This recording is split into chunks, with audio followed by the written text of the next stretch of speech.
राहुरी तालुक्यातील टाकळीम या परिसरात एक अत्यंत दुर्दैवी हृदयद्रावक घटना घडली असून रेल्वे अपघातात 48 वर्षीय अनिता लक्ष्मण लाहुंडे यांचा जागीच मृत्यू झालाय।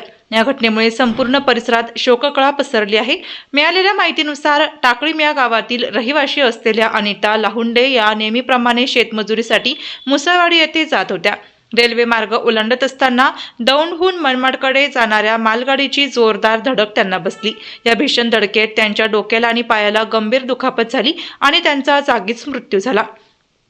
घटना घडताच परिसरातील नागरिकांनी तत्काळ धाव घेत मदतकार्य सुरू केले। स्थानिकांनी त्यांचा मुलगा सौरभ लाहुंडे आणि भाऊ बापूसाहेब शेंडगे यांना घटनेची माहिती दिली। तसेच सचिन ढसाळ यांच्या रुग्णवाहिकेला तातडीने बोलावून मृतदेह राहुरी ग्रामीण रुग्णालयात नेण्यात आला।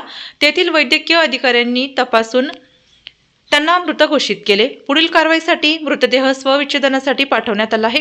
अनिता लाहुंडे यांना कानाने कमी ऐकू येत असल्यामुळे येणाऱ्या मालगाडीचा आवाज त्यांना ऐकू आला नसावा अशी प्राथमिक माहिती समोर येत आहे।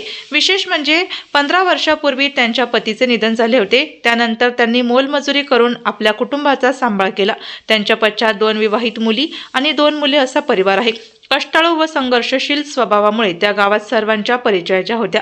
या अचानक घडलेल्या दुर्दैवी घटनेमुळे टाकळीम या परिसरात हळहळ व्यक्त होत असून गावकऱ्यांमध्ये शोक व्यक्त केला जात आहे।